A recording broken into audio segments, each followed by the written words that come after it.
Another clock showed up at the shop today. This clock belongs to an Alex from the Whitman County area in Washington State. This one is a Junghans. It's a Mantle clock. It would be of the Art Deco style. A very nice Junghans, made in Germany. Take a look at the back of it. We'll go ahead and pull it out of here and get it on the bench. See what's going on with it. First thing we need to do is get the hands off.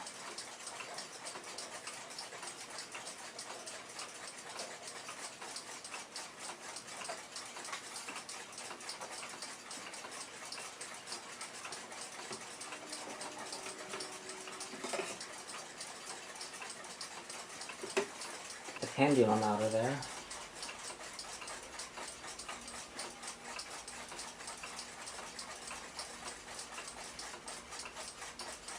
It appears the pendulum has deteriorated. The outer shell is in pretty good shape, but the interior part, I believe this would be made out of pot metal. It looks like it kind of exploded, expanded, and is deteriorated. It's not going to affect the timekeeping of it. It still will have the same weight. It's just that the material on it is starting to fail. Get the chimes out of there. It's got two fasteners in the bottom holding it.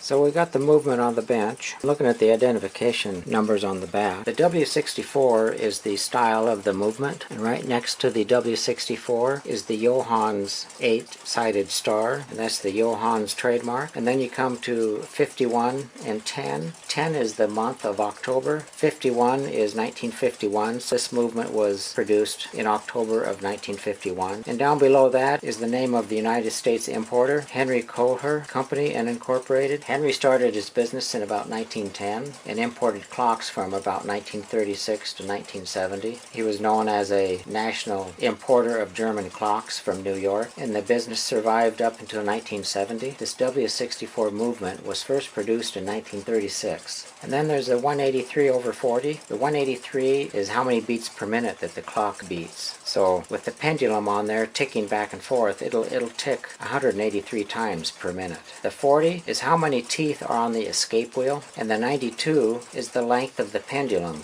in millimeters. Is 92 millimeters long. So first thing I'll do is take this chime mechanism off.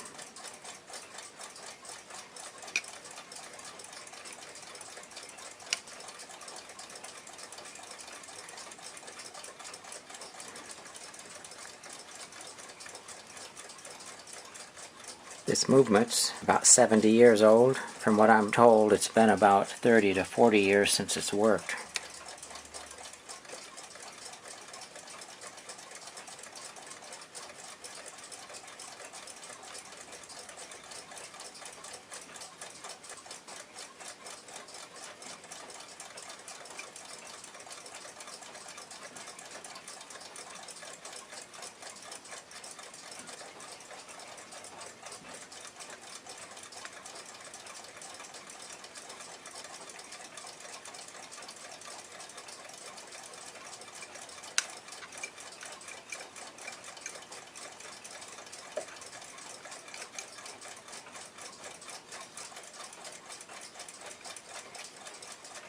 We'll check this to see how clean it is. Oil in this area is actually dried, turned to grease. Oil in this pivot hole is hard. Yeah, it's turned to grease also.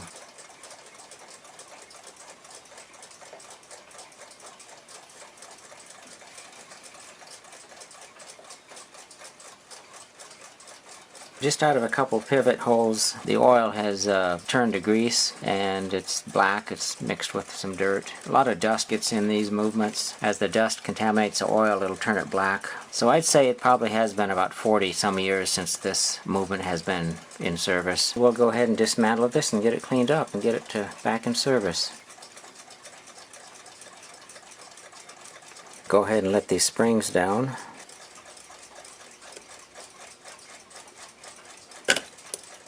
That clunking you hear is the mainspring. The grease in it is really stiff. The mainspring is not sliding on itself nice and smoothly. It's it's catching. Okay, that one's unwound. The last one.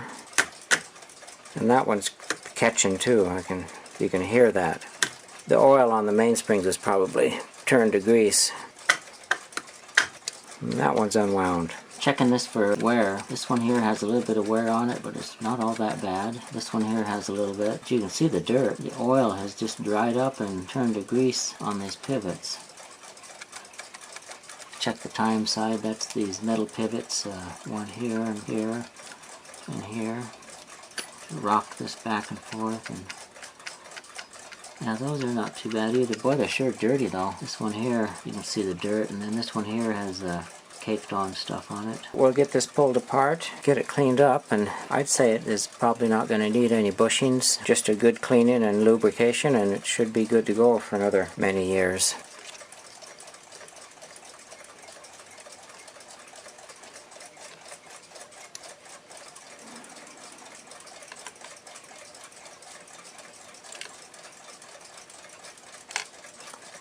This is the pallet. Pivots all look real good on that. Now I can go to the other side.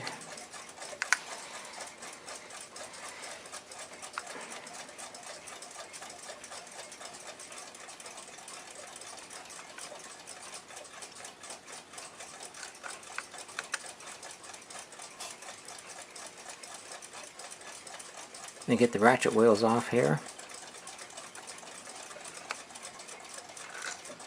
And all these German W64 movements, they've got what they call a floating arbor in these mainsprings. You pull these out and the mainspring barrel comes out. They were pretty advanced in their technology for the day. A lot of clocks you'd have to pull everything apart to pull the mainspring barrels out. Like a quick release of the day. So I've got the mainspring barrels out and just kind of doing a quick inspect here. You can see the oil on this one here is no longer oil. It just turned to grease.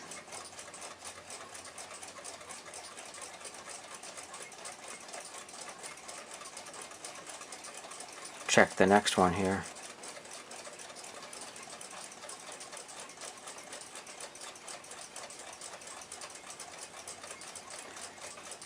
And the oil around the arbor here, that should be an oil, and it's turned just to a black goo. Yeah, that's almost like axle grease. I can't see where this would have even run if the oil in the mainspring is that thick, and which it is. It's all turned to grease, so that's what happens after 30-40 years of not having them serviced. Well, we'll get this pulled apart, get it cleaned up, and get it back into service. It's time to take these mainspring barrels apart to get the mainsprings to clean them.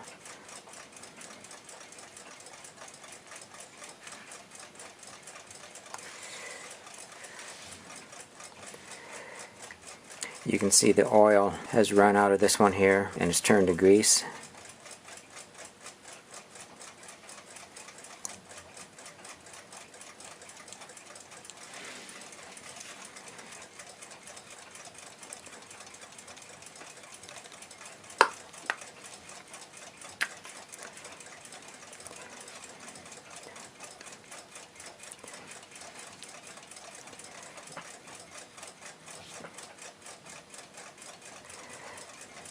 And I can rub my fingers on these areas here and it doesn't even come loose. It's hard. So that's probably what was stopping the clock, is the oil had just got so old that it turned to grease. I could tell when I was unwinding the mainspring that it was real catchy. See what the other ones look like.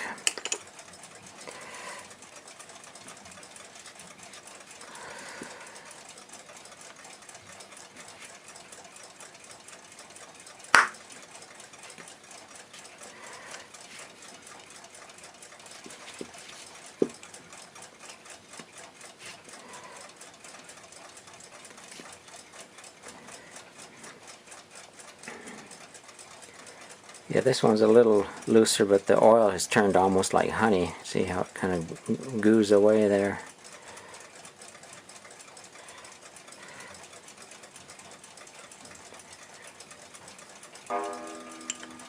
Check the last one.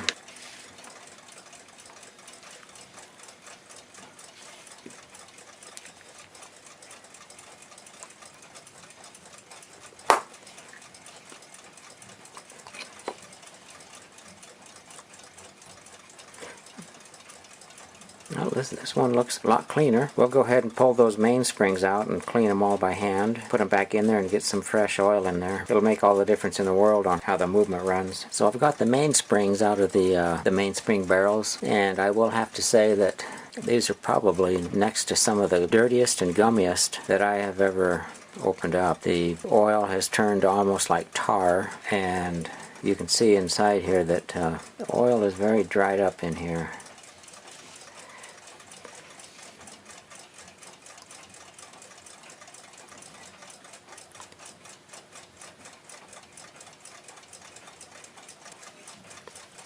And here's another one that was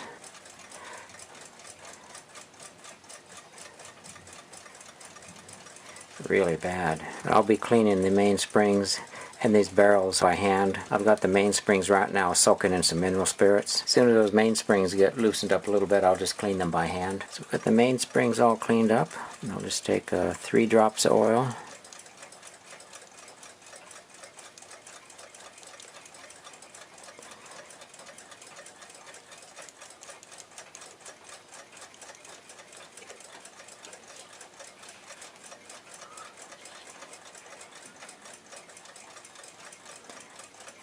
And once this winds up, that oil will spread out on there. You get more oil than this in there, the oil will squeeze out and get inside the movement.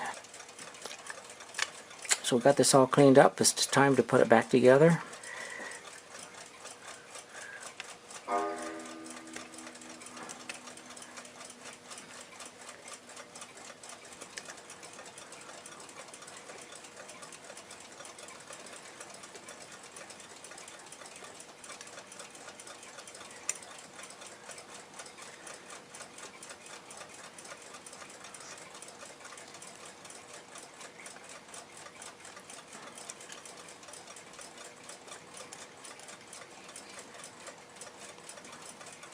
The pallet fork.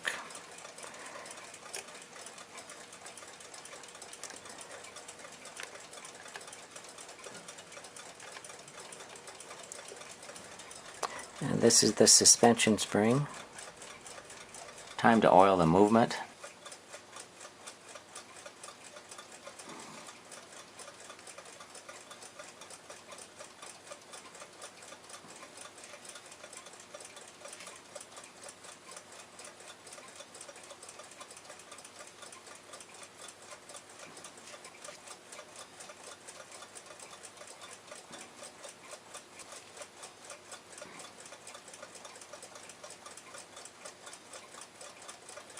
Getting the mainsprings in.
Because there's no prior history on this movement other than approximately 30 to 40 years since it has worked. Made a test stand for it so that I can make any adjustments on it. So we got all the old caked oil out of it. It's all freshly oiled.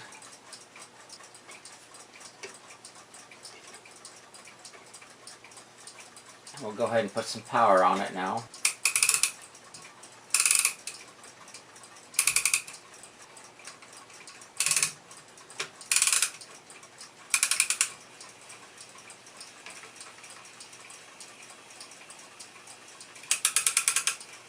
The movement's been running a week now on the test stand and it's still working just great.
I ended up cleaning this movement by hand. It has, from the factory, the brass plates on this and even the gears on this, it's got from the factory that's been lacquered. And I didn't want to risk it putting in my cleaning machine because the solvent would have stripped the lacquer finish off the brass plates. So I ended up cleaning it by hand. It's time now to put it back in the case.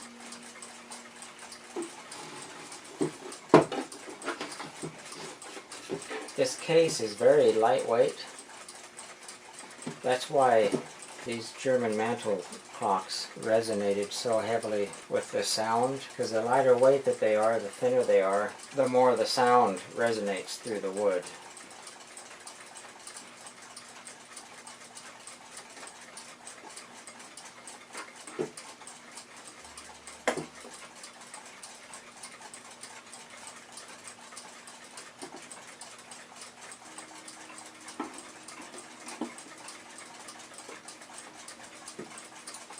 We'll put the pendulum in.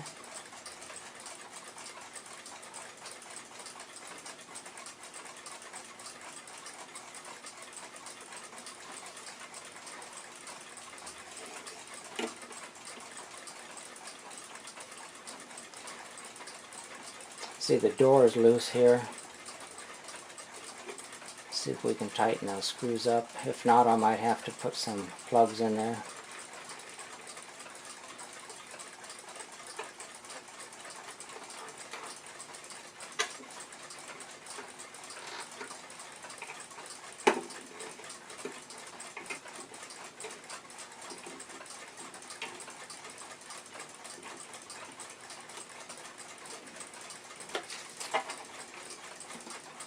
It's nice and tight now. Turn it around and get the hands on there.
1951 Junghans Westminster chimes.